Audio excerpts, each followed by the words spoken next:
Bonjour à tous et bienvenue pour découvrir les bases de l'énergétique chinoise. Alors, l'énergétique chinoise repose sur un principe d'équilibre et d'harmonie du Qi. On appelle Qi, mais ça s'écrit QI. C'est l'énergie vitale et l'essence vitale de tout l'univers, pas seulement de l'être humain. L'énergétique chinoise est basée du coup sur cette circulation du Qi en harmonie et en équilibre.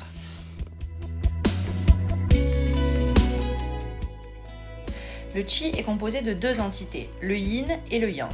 Le Yin, c'est plutôt le côté féminin, c'est aussi tout ce qui représente la nuit, la lune, l'eau. Et tout ce qui est Yang, c'est tout ce qui est plutôt masculin, qui représente le soleil, le jour, la chaleur.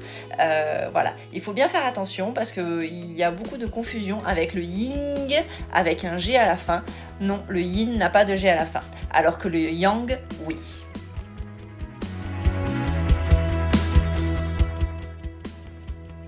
Le Qi, donc composé de yin et de yang, circule dans le corps humain grâce à des méridiens. Les méridiens sont des sortes de chemins qui circulent sur tout le corps entier. Ils sont toujours par paires, mais il y en a deux intrus qui s'appellent le méridien gouverneur et le méridien conception, qui eux, tous les deux, sont seuls au milieu de notre corps. C'est vraiment le milieu de notre corps. Tous les autres sont en parallèle sur les deux côtés de notre organisme. Ces méridiens sont tous composés de points que l'on appelle des tsubo.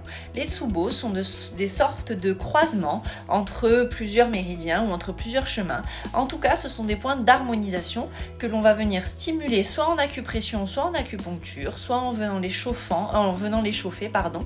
Mais tout cela permet de les réharmoniser et de refaire circuler le Qi de façon équilibrée et de façon harmonieuse, encore une fois.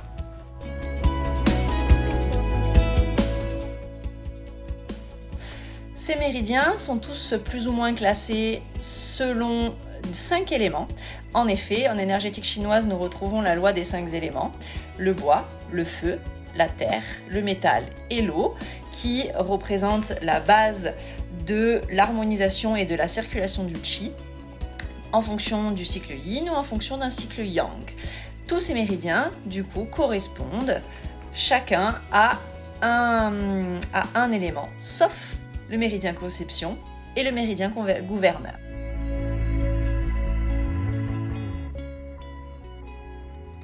Voilà pour cette petite vidéo sur les premières informations et les premières bases de l'énergétique chinoise que je voulais vous faire partager, vraiment pour savoir de quoi on parle à la base. Je vais développer petit à petit plus d'informations sur l'énergétique chinoise.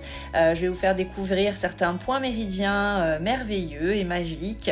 Je vais vous expliquer l'histoire de la vie des éléments, etc., etc. Mais tout ça, ça sera dans des prochaines vidéos. Merci à vous, au revoir.